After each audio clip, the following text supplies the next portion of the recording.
now welcome Catherine Rauschuber, who is a local activist and Fog City Journal writer. She received a public policy degree from the Kennedy School of Government and is active locally in artistic and progressive politics. Okay, I read the report that you wrote and I want to talk about it, but before I wanted to ask you more about progressive politics. You know, it seems to me that in San Francisco right now, a lot of politics is more of a one-time thing. Campaigns generate interest. People get excited about a candidate, and then everything disappears. Do you sense that the city is more apolitical now and less concerned about the kinds of social and political issues that you're concerned with? I don't have a long history working in local politics. But one of the goals of the San Francisco People's Organization, SFPO, which I'm a board member of, one of its founding goals was to sort of harness the energy from campaigns and pull them beyond election cycles. So the last mayoral election in 2003 generated a lot of coalition building and relationships and energy around progressive issues. And at the end of the campaign, a lot of the people who were working, we were thinking, okay, what can we do to pull this energy forward? And that's how it began, the People's Organization. Yes, there were initial meetings, I think, in 2004, but the founding convention was 2005.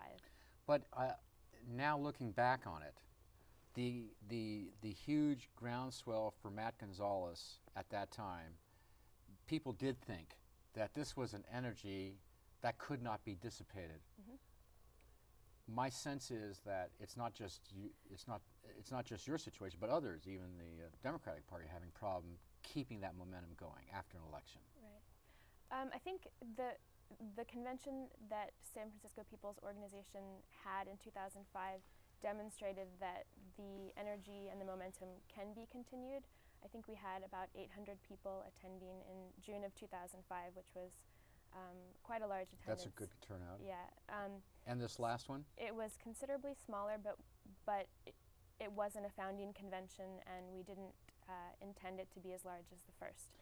So I think there were about 200 people, and it was somewhat to reassess the first year and also to elect new board members. Don't you think that whether it's Republican, conservative, liberal, Democrat, or Green, that parties in this country don't seem to achieve anything unless they have a strong, charismatic human being? In other words, it's very person-oriented. Mm-hmm. In that case, it was Matt Gonzalez that caused that. Now, Matt's been on the program twice, right, and I know that he definitely does not have that fire in his belly to run again. He's a pragmatist. I got that from talking to him, and he's right. Mm-hmm. In the absence of a strong, charismatic leader, which I don't sense has replaced him, how do you keep the momentum going based just on ideas and board meetings and schedules and agendas and so on? Well, I think I might disagree that there aren't charismatic personalities. Okay. They might just be waiting in the wings. The right moment. Why don't you name a couple from the progressive side? Well, I think Chris Daly is one that comes to mind immediately. Jeff Adachi, Ross Mercarimi, they're all people who are doing really good work. And are they building a following? I think they have a following. I'm not sure personally what their intentions are. Mm-hmm. But so you agree then that people, real live leaders, make a political movement go that extra level. Right. I mean, that's what inspires people often to get to the polls, to walk precincts, to have events. Are you building the party that way? I think we're doing it. The first years of SFPO was a bit of a struggle because it is a board of 27 individuals who are very highly committed and dedicated to other work that they're doing, organizing in local communities, and so we did, try very hard to all come together. And when you're liberal, you want to work through issues and you want to spend some time on the process. So our first year was a lot of figuring out who we are and what we want to do. Your report, an assessment of City Hall, really, especially Mayor Newsom, it shows that. I mean, there's a lot of, you can see there's a lot of interests represented in that report. It's difficult, isn't it, to meld it into one focus. It seems to be a lot of interest, a lot of concerns, a lot of recommendations. Right. And just to give some background on the report, the San Francisco People's Organization decided this past summer that no one's really looked sort of critically at the Newsom administration over a variety of issues. There have been individual topics and individual assessments. That's correct. So the policy committee of the organization decided to write this report, sort of looking to identify themes within the administration that we thought were of concern to us. That's putting it mildly, of concern. Right. It is the first report. The report is going to be at our website, the program website, sfunscripted.com. It's the only report, it's the only comments I've heard that are actually a critique of an administration. And I thought I think you said it, some of the critique was perfectly placed, especially with regard to homelessness and with regard to some of the other issues, the economic situation, and you did muni and housing. When you look at the city right now with Daley and Mick Remy, the board I mean, and the mayor, do you feel like you have a progressive city hall, or even despite with the report which we'll go into, in general, do you feel that the ruling establishment controls City Hall, or does now the progressive movement, the Green Party, the neighborhoods control City Hall? I mean, I think the administration ultimately controls City Hall. I mean, there's a lot more power in the executive branch.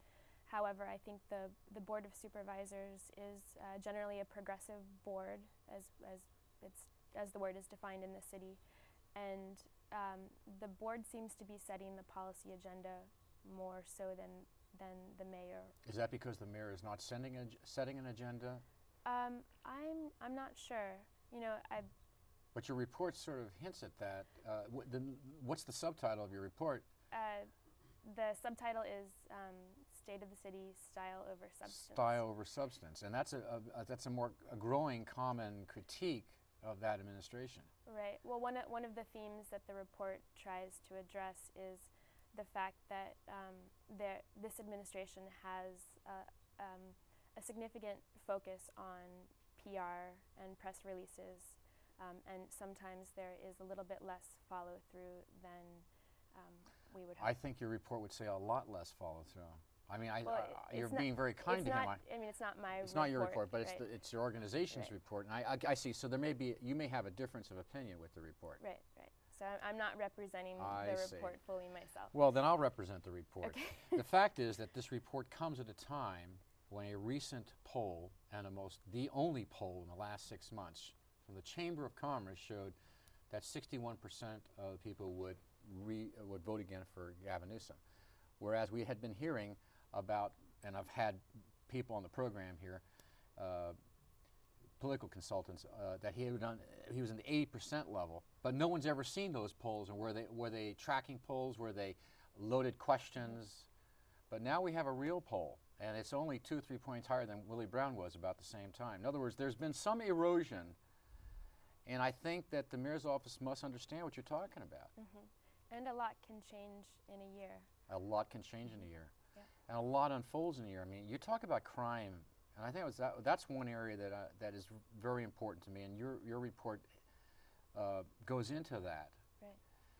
Maybe you could summarize some of the point of view at least. Right. I think one of the things that SFPO was concerned about, we chose 3 issues to focus on in our first year. One of the 3 was public safety, and we pushed very hard for Proposition A, which was on the June ballot, which failed by a pretty slim margin, which would have increased violence prevention funding in the city, and was not endorsed by the administration. And this year the city is sort of experiencing a crisis of violence. I think we had like 69 homicides as of the end of September, which is on pace to exceed last year's I think 96, which was the highest in the last 10 years. So SFPO wanted to address this in the report and point out that although, you know, press conferences and other actions task force that haven't been created.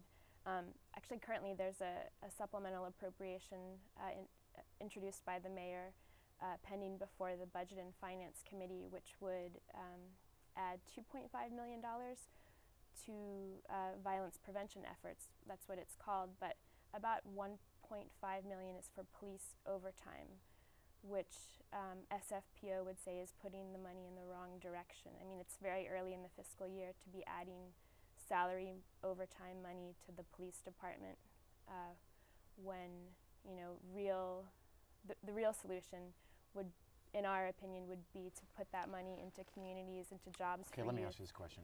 See, you went to the Kennedy School of Government. Right. You're not just a great writer and a local activist. So I have to ask you this question.